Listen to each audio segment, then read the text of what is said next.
संविधानविदों ने प्रस्तावना को किस किस मत से उनको पुकारा है, N.A. पालकीवाल मोस्ट इंपॉर्टेंट है क्योंकि इनके नाम से भी प्रश्न पूछे गए हैं।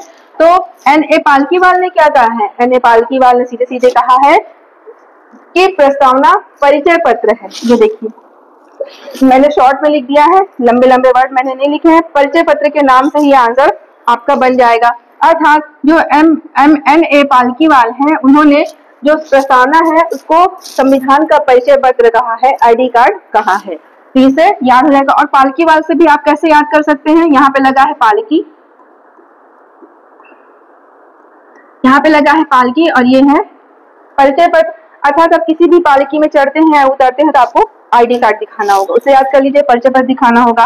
फिर आते हैं अगला, अल्लादी कृष्ण स्वामी अय्यर, ये भी है संविधान सभा के मेंबर थे। तो अल्लादी कृष्ण स्वामी अय्यर प्रारूप समिति के जो 7 सदस्य थे उन 7 सदस्य में एक थे ये। तो देखते हैं दीर्घकालिक सपनों का विचार कहा है। अल्लादी कृष्ण स्वामी अय्यर ने दीर्घकालिक सपनों का विचार कहा है। देख लीजिए दीर्घकालिक, अब इसको ट्रिकी माध्यम से याद कर लीजिए। अल्लादी कृष्ण स्वामी अय्यर मतलब कितना लंबा नाम है, अर्थात दीर्घ नाम है, तो ऐसा ही दीर्घ इन्होंने कह दिया और अपने नाम के साथ साथ उन्होंने वैसे शब्द भी कह दिया। ऐसे मैंने ट्रिकी रखा है, तो इनके नाम के साथ याद रख लेना है कि अय्यर जी ने क्या कहा? दीर्घकालिक सपनों का विचार कहा है। अब आते हैं अगला, अर्नेस्ट वाकर। अर्नेस्ट वाकर ने क्या कहा है?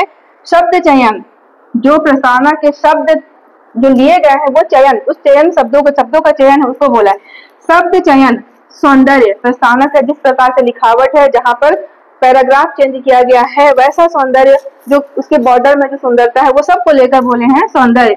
एवं भाव गरिमा, प्रस्तावना में जिस भाव को उसमें प्रकट किया गया है उस भाव गरिमा की दृष्टि से भारतीय संविधान की प्रस्तावना विश्व का संवैधानिक साहित्य में अग्रणी है।